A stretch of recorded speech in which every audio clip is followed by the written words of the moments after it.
నమస్తే అండి. Welcome to మాధవీయం ఒక పిల్లల డాక్టర్‌గా. ఎంఎంఆర్ వ్యాక్సినేషన్ పిల్లలకి వేయించాలా? వద్దా? ఎంఎంఆర్ అంటే 3 జబ్బుల్ని కవర్ చేసే వ్యాక్సిన్ అండి. Measles, mumps, rubella. మీజిల్స్ అంటే పొంగు అంటాం కదా! ఆ జబ్బు రాకుండా, మమ్స్ గవద బిళ్ళలు. చిన్నపిల్లల్లో జ్వరంతో పాటు చెవుల ముందు అటు ఇటు గవదలు వాచి గవద బిళ్ళలు వస్తాయి కదా! అది రాకుండా, అండ్ రుబెల్లా అనేది ఇంకొక వైరస్ ఇన్ఫెక్షన్ అండి.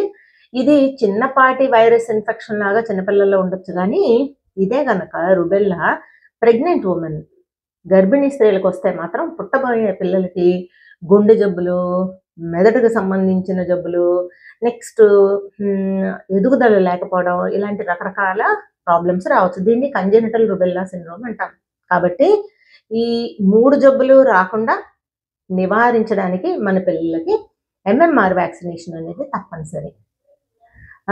మేడం ఎంఎంఆర్ వ్యాక్సినేషన్ గవర్నమెంట్ వేస్తారా అంటే, అన్‌ఫార్చునేట్‌గా గవర్నమెంట్ వాళ్ళు ఓన్లీ ఎంఆర్ వ్యాక్సినేషనే వేస్తున్నారండి. ఇందులో మమ్స్ మిస్ అవుతుంది. అందుకేనేమో లాస్ట్ 2-3 ఇయర్స్ నుంచి మేము మా ఓపీడీ ప్రాక్టీస్‌లో చాలామంది స్కూల్ గోయింగ్ చిల్డ్రన్‌కి గవద బిళ్ళలు చాలా హెచ్చుగా చూసాం. ఇది మీ మమ్స్ పోనీ అంత ముఖ్యం కాదా అంటే, యాక్చువల్‌గా ఇది ఉత్త గవద బిళ్ళలతో ఆగిపోదు. ఎస్పెషల్లీ టీనేజ్ బాయ్స్‌లో అయితే ఇది ఈ గవద బిళ్ళలతో పాటు ప్యాంక్రియాటైటిస్, నెక్స్ట్ ఆర్థరైటిస్ అంటే వృషణాలకి టెస్టిస్ ఇన్ఫెక్షన్ కూడా వచ్చి లాంగ్ రన్‌లో ఈ టెస్టిస్ ఇన్ఫెక్షన్ వల్ల ప్రాబ్లమ్స్ రావచ్చు. కొంతమందికి మెనింజైటిస్ మెదడు వాపు జబ్బు కూడా రావచ్చు. కాబట్టి మనం ఈ మమ్స్‌ని కూడా తేలిగ్గా తీసుకోకూడదు. సో, ఐడియల్‌గా ఎంఎంఆర్ వ్యాక్సినేషన్ ప్రైవేట్‌గా అవైలబుల్ మీ పిల్లల డాక్టర్ల సలహాతో వేయించడం అనేది అన్ని విధాలా శ్రేయస్కరం. ఓకే. 3 డోసెస్ అండి ఇవి. ఎట్లా వేయించాలి? ఏ వయసులో?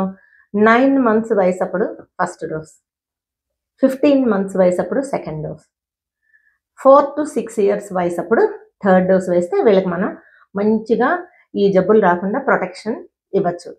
ఇది వేయించకుండా ఉండని అంటే కొన్ని సందర్భాల్లో ఏమన్నా వేయించకూడదా? అందరికీ వేయించేయచ్చా అంటే, అవి అరుదు. ఎవరు అంటే గనక ఇది లైవ్ వ్యాక్సిన్. అందుకని ఇమ్యూనో కాంప్రమైజ్డ్ పుట్టుకతో ఇమ్యూనిటీ లోపాలు ఉన్న వాళ్ళకి గానీ, అంతకుముందు హై డోసు స్టెరాయిడ్స్ ఇస్తే వేయించకూడదు. మూడోది pregnancy is a contraindication అండి. Because it is a live vaccine. Side effects ఏమన్నా ఉంటాయా?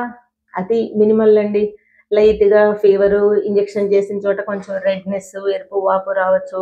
అండ్ కొంతమందికి ర్యాషెస్ రావచ్చు. But they are almost 85-90% effective. So, అంత ఎఫెక్టివ్ వ్యాక్సిన్స్ చిన్న చిన్న సైడ్ ఎఫెక్ట్స్ ఉన్న ఇది చాలా అరుదు ఆ సైడ్ ఎఫెక్ట్స్ కూడా. రెండోది హై ఫీవరు, ఒంట్లో బాగోలేని పిల్లలకి ఎప్పుడు కూడా ఏ వ్యాక్సిన్ కూడా వేయించొద్దని చెప్తాను. ఓకే. అండ్ ప్రెగ్నెంట్ వుమెన్‌కి ఖచ్చితంగా చెక్ లిస్ట్‌లో చూసుకోవాల్సింది ఈ ఎంఎంఆర్ వ్యాక్సిన్ వేయించారా లేదా అనేది చూసుకొని ప్రెగ్నెన్సీ ప్లాన్ చేసుకునేటప్పుడే, అంటే ఐడియల్‌గా ఇంకా టీనేజ్ వయసు పిల్లల్లోనే, ఒకవేళ అంతకుముందు చిన్నప్పుడు ఈ వ్యాక్సిన్ మిస్ అయితే గనక గుర్తుంచుకొని క్యాచప్ వ్యాక్సినేషన్ కింద ఈ ఎంఎంఆర్ వ్యాక్సినేషన్ తప్పనిసరిగా వేయించండి. Thank you so much. Madhavi ఒక పిల్లల డాక్టర్‌గా.